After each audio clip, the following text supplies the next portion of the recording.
En las vastas llanuras argentinas, bajo la luz de la luna, resuena una antigua leyenda, la del lobizón.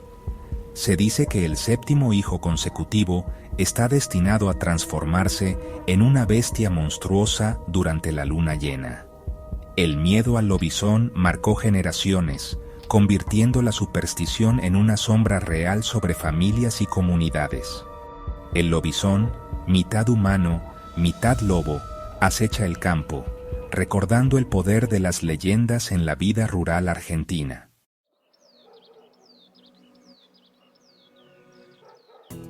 ¿Qué sucede cuando un mito generalizado se vuelve tan poderoso que amenaza el tejido mismo de la sociedad? En Argentina, la respuesta fue extraordinaria. El miedo al lobizón llevó a acciones desesperadas y trágicas. Algunas familias, consumidas por la superstición y la presión social, se rumoreaba que abandonaban a sus séptimos hijos varones.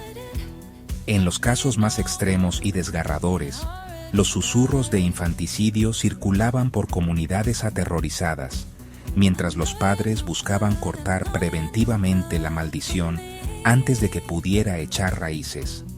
La leyenda ya no era solo una historia, se había convertido en una crisis social, una oscura superstición con consecuencias reales y mortales para niños inocentes. Frente a esta sombría realidad, comenzó a surgir una solución extraña y única, una que uniría la brecha entre el folclore y el cargo más alto del país. El punto de inflexión llegó con la influencia de inmigrantes rusos a principios del siglo XX. Trajeron consigo una tradición similar de su tierra natal, donde el zar actuaba como padrino de ciertos niños como señal de protección imperial. Esta idea de un patrón poderoso que protegía a un niño de un destino oscuro resonó profundamente en la sociedad argentina, ofreciendo un rayo de esperanza contra la aparentemente imparable maldición del lobizón. Esta costumbre popular pronto evolucionó hacia apelaciones directas al Estado. Las familias comenzaron a escribir cartas al presidente de Argentina, suplicándole que se convirtiera en el padrino oficial de su séptimo hijo. Creían que la autoridad y la santidad de la oficina presidencial podían proporcionar un poderoso escudo espiritual, una protección formal que anularía la maldición bestial. Lo que comenzó como una súplica desesperada de un puñado de familias rurales se transformó lentamente en una tradición ampliamente aceptada, una intersección única de liderazgo nacional y superstición antigua, creando un pacto simbólico para salvar a los niños. Esta increíble historia plantea una pregunta profunda. ¿Cómo una bestia folclórica, una criatura de la noche, logró influir en las leyes de una nación moderna?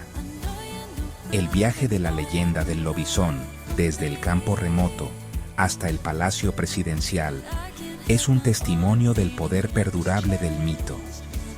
Revela cuán profundamente una historia puede incrustarse en la conciencia colectiva, obligando a un gobierno a responder no a una amenaza física, sino a una sobrenatural.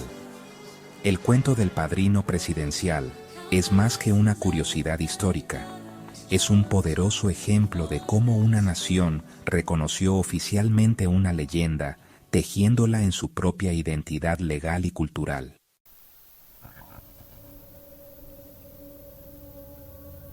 La leyenda del lobizón está profundamente arraigada en el folclore sudamericano, nacida de la mitología del pueblo guaraní. Tau, un espíritu maligno, y Queraná, una mujer mortal, dieron origen a 7 hijos monstruosos, cada uno símbolo del mal.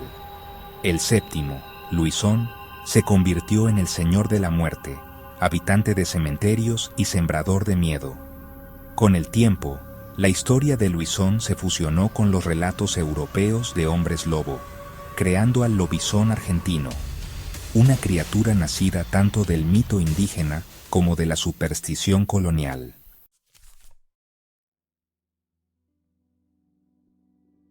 La leyenda del lobizón cuenta que el séptimo hijo varón está marcado por una maldición.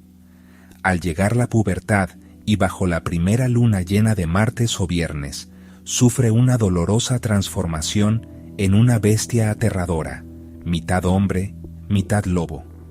Se describe como un perro enorme, con ojos brillantes y un hedor fétido, capaz de romper puertas y cercas. Durante la noche, deambula por campos y cementerios, dejando un rastro de terror, hasta que el amanecer lo devuelve a su forma humana, exhausto y marcado por la maldición.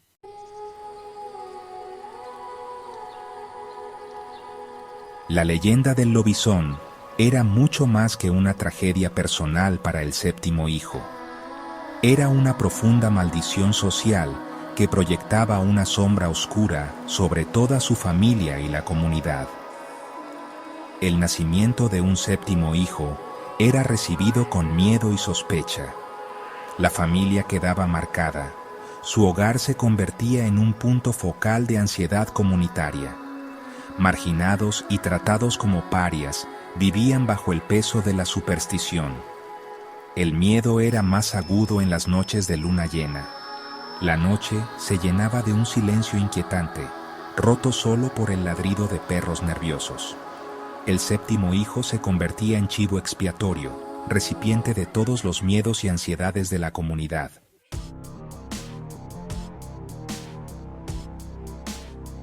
En la Argentina rural, el nacimiento de un séptimo hijo fue visto alguna vez como una maldición, no como una bendición.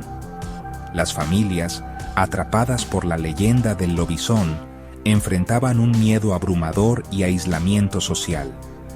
Algunos abandonaban a sus hijos, desesperados por escapar del estigma. En los casos más oscuros, destinos aún peores corrían los inocentes. El poder del mito era tan grande que llevaba a las familias a extremos trágicos, todo para evitar la sombra de la bestia.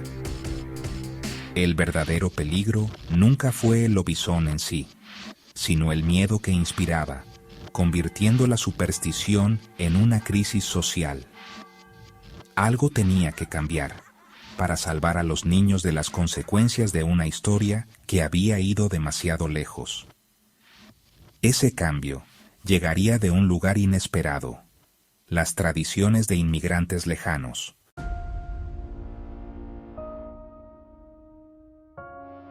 Los inmigrantes rusos trajeron consigo una tradición. El zar se convertiría en padrino de un séptimo hijo, protegiéndolo de cualquier maldición. Esta idea resonó en Argentina, donde las familias necesitaban desesperadamente esperanza. Pronto, las comunidades rurales comenzaron a pedirle al presidente que fuera el padrino de sus séptimos hijos. En 1907, una familia solicitó formalmente esto al presidente Figueroa Alcorta, y él accedió. Con eso, nació una nueva costumbre: el presidente como protector, transformando una maldición en un honor. El Estado intervino, ofreciendo no solo protección simbólica, sino un poderoso mensaje contra el miedo. La leyenda estaba siendo reescrita, un niño a la vez.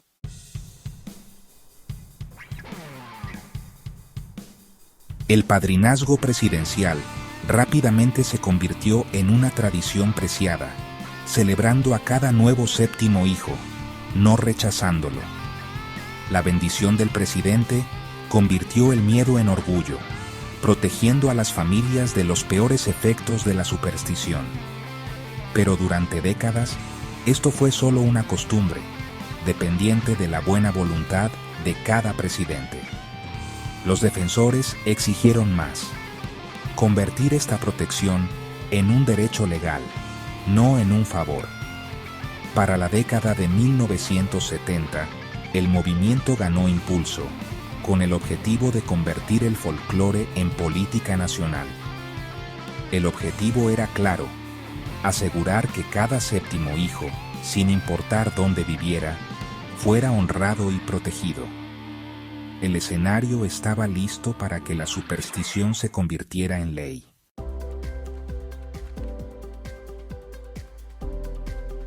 En 1974, Argentina aprobó la Ley de Padrinazgo Presidencial, convirtiendo al presidente en el padrino oficial de cada séptimo hijo o hija.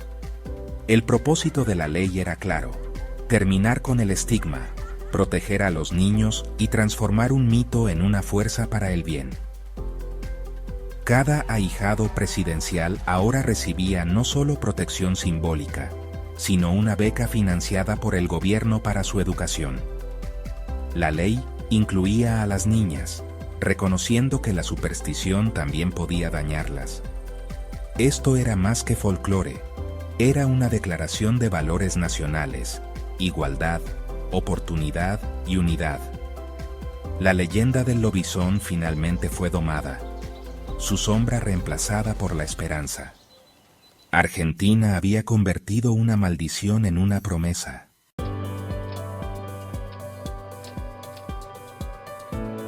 Hoy en día, las familias solicitan el padrinazgo presidencial y una vez aprobado, su hijo se convierte en un ahijado presidencial.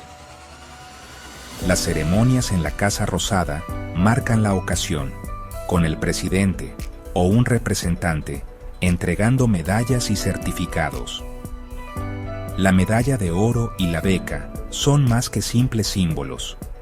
Representan una declaración pública del valor del niño. Para las familias, especialmente de zonas remotas, conocer al presidente es un momento de orgullo y transformación. El ritual borra antiguos temores, reemplazándolos con respeto y oportunidad. Cada ceremonia renueva el pacto. El Estado se mantiene junto a sus hijos, reescribiendo el final de la leyenda. En Argentina, el folclore y la ley caminan hoy de la mano, transformando la oscuridad en celebración, un niño a la vez.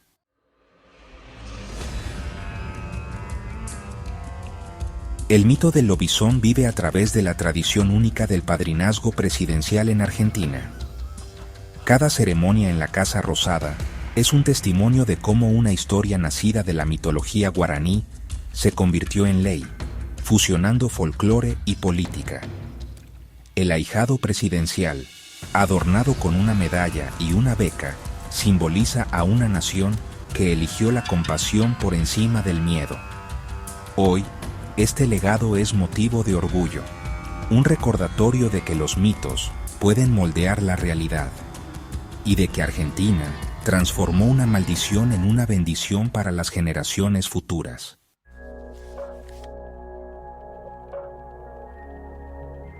La historia del lobizón es un viaje al corazón de cómo se crean los mitos y cómo nos moldean.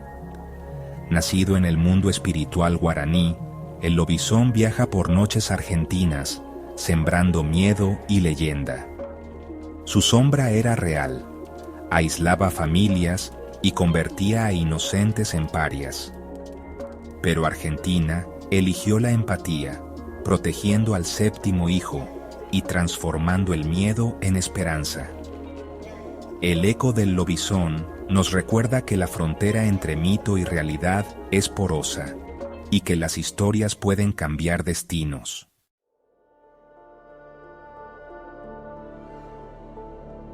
En Argentina, mito y ley se entrelazan. La ley de padrinazgo presidencial nació del temor al lobizón, una criatura folclórica. El gobierno no reconoció al monstruo, sino el poder de la creencia colectiva. Así, el presidente se convirtió en padrino simbólico, desarmando el miedo con compasión. Esta historia nos recuerda que, a veces, los fantasmas que gobiernan son invisibles, pero reales. Incluso los mitos más oscuros pueden transformarse en esperanza y orgullo nacional.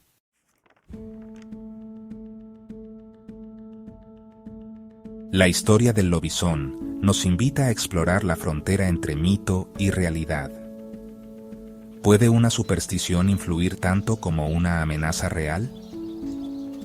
Comparte tu opinión sobre esta leyenda y su impacto en la sociedad argentina. Únete a la conversación abajo y ayúdanos a descubrir más misterios. Suscríbete a Historias y Misterios para seguir explorando relatos donde mito y realidad se entrelazan. Si te gustó el video, no olvides dejar tu like, suscribirte y activar la campanita para no perderte lo que se viene. Gracias por mirar.